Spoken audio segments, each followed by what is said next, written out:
Chapter 16. Dre, escorted.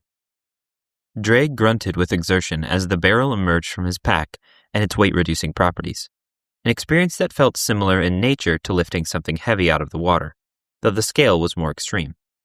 He set it down with a soft thud and sighed in relief before he began knocking softly in random places along the staves that formed the barrel's exterior. It seemed sturdy enough for their purposes. Dre nodded to himself in satisfaction before giving Adian a thumbs up. The two of them were standing at the entrance of a small offshoot tunnel that dead-ended no more than a couple of 100 feet from where it began.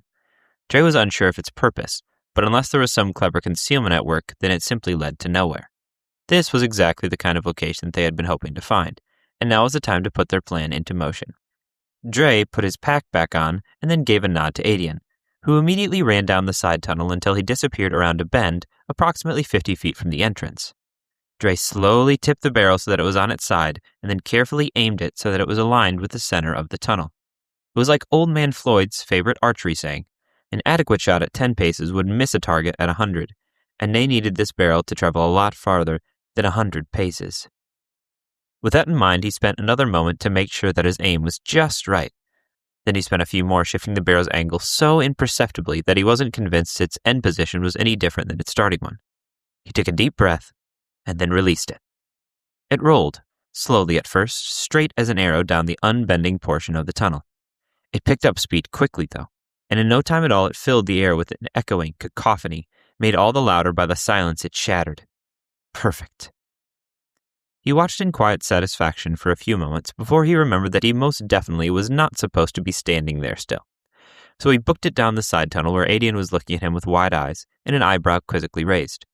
Dre made it to the bend within the side tunnel in only a few short moments.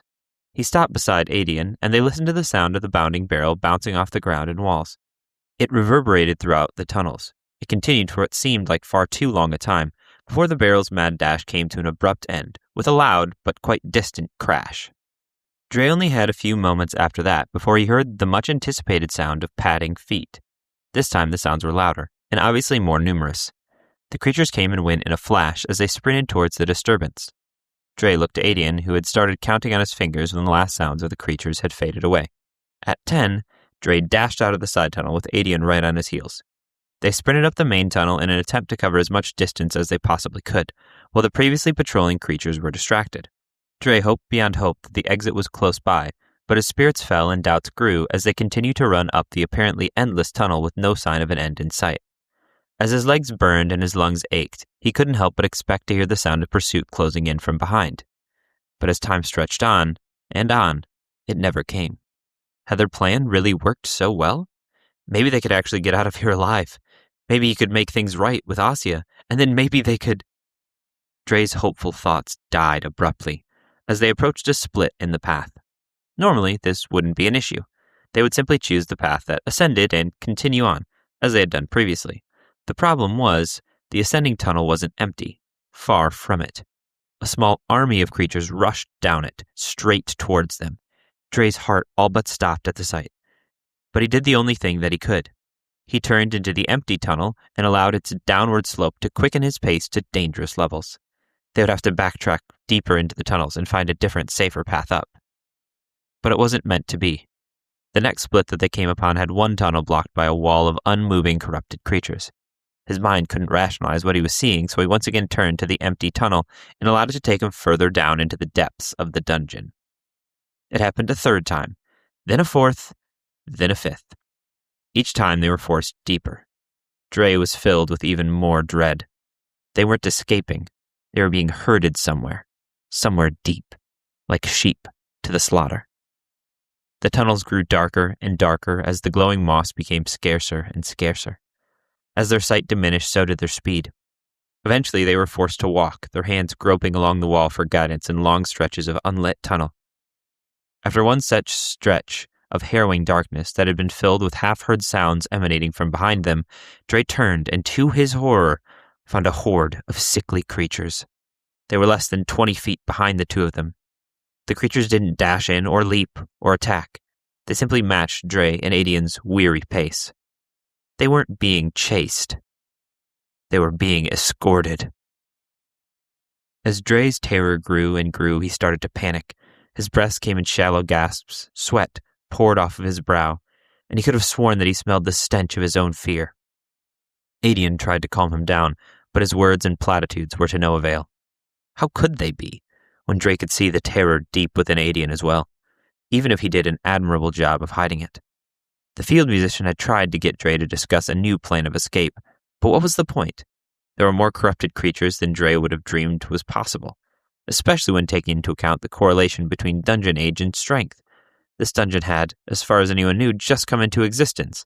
It shouldn't be nearly as strong as this, right? But it was. And they were trapped. And they were both going to die. His wheelbarrow-like existence would soon come to an end. At least he wouldn't be able to disappoint anyone else. He felt slightly sorry for himself, but mostly he regretted what his death would mean for his parents and for Asya. They had deserved more from him, but they obviously weren't going to get it. As they continued down the dark tunnels, Dre's feet slowed, and time seemed to slow with them. His thoughts spiraled down deeper and deeper until all the problems of the world could be traced back to his own incompetence. Dre scoffed at the irony of his personal and strange concoction of self-hatred and self-aggrandizement. It took an impressively selfish person to assume the world revolved around them while being painfully aware of their own worthlessness. His thoughts drew even darker, until he wanted to throw himself in a rage at the massive corruption that was lumbering behind him. He might have done it too, but he was distracted from his despair by an odd request from Adian. Dre didn't understand why, but he still retrieved the guitar from his pack and handed it to the field musician. He watched in the half-light of some distant moss as Adian plucked each string, listened to it carefully, and adjusted the corresponding knob at the instrument's end. Dre thought Adian had called the action tuning, but why was he doing it? This wasn't the time for songs. This was the time for despair. But Adian didn't seem to care about the hopelessness of their situation. He began to play a simple melody anyways, and it stirred Dre to his core, despite himself. Then Adian began to sing. Even though I walk in shadows, I won't be afraid. 'Cause the one I choose to follow a path for me has laid. If he brings me through this trouble, I'll thank him for his grace. And if it turns my life to rubble, I'll still give him praise. Even when I drown in suffering, I choose to love him well. 'Cause if I listen to the muttering, I tread the path to hell. If he blesses me with healing, I'll strive to make him proud. And if he leaves these painful feelings, I'll sing his praises loud. Even while I am a hostage, I dwell on the divine. 'Cause when it's hard to find my courage, it lets his power shine.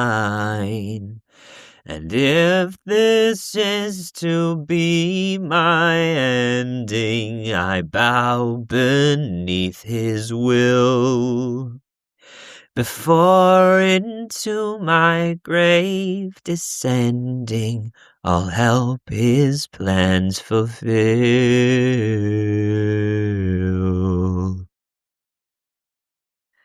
Adian stopped singing after that, but he kept on playing. The pleasant melody held the emotions of the song at the forefront of Dre's mind. The song was morose and yet also strangely hopeful. It lifted Dre's spirit more than seemed reasonable in the given situation, so much so that he was quite sure that Adian was using a skill. Even so, he was grateful. Dre was not a follower of the Creator in any sort of strict sense, but the resolute acceptance of unfortunate circumstances resonated with him deeply. His reason for helping the militia may have been partially, perhaps even mostly, selfish, but he had chosen to help remove a threat to those he loved, even if it was an indirect one. That courage, small that it may be, was worth something. As he thought, a strange kind of peace fell over him, even as he continued to be escorted towards his end. His situation hadn't changed. It was still absolutely dire. His death was inevitable, but his mind no longer lingered on it. He thought of those he loved, his parents, and those he had grown up with, all the people who had shaped him into the man he had become. He thought of his brother, and regretted that the relationship had crumbled as they aged. He regretted that he hadn't seen him in over a year. More than anything else, though, he thought of Asya. He hadn't allowed himself to daydream of a life with her for over a year now. Once he had convinced himself that he wasn't going to get a class, and consequentially, that he would be unable to provide her for what she deserved. He had decided that he couldn't pursue her. She was a bright star in a dark sky, and she deserved to be adorned as such. But what would the harm be now? He would no longer have the chance to act on his dreams, so why not allow himself the small pleasure of a pleasant daydream as he was ushered towards his demise? And so, with a minuscule smile on his face, Dre walked on, and he let himself imagine. Long walks on perfect days, with hand-holding and ringing laughter. Lingering gazes, secret smiles, stolen kisses, and hand-fasting cords. Pattering feet, little giggles, cuddling through a thunderstorm. Dre allowed himself to dream of the life he might have had with Asya, if only things had gone slightly different. He was almost expelled from his refuge of dreams when he remembered the last words that he had spoken to her. But instead of letting despair set in, he imagined what he would do after a daring and heroic escape from this dark dungeon. He would run to her. He would explain how he had feared that he wasn't nearly enough for her. She would explain that whatever he amounted to was exactly what she needed, since he was the one that she loved. He could see her so clearly in his head.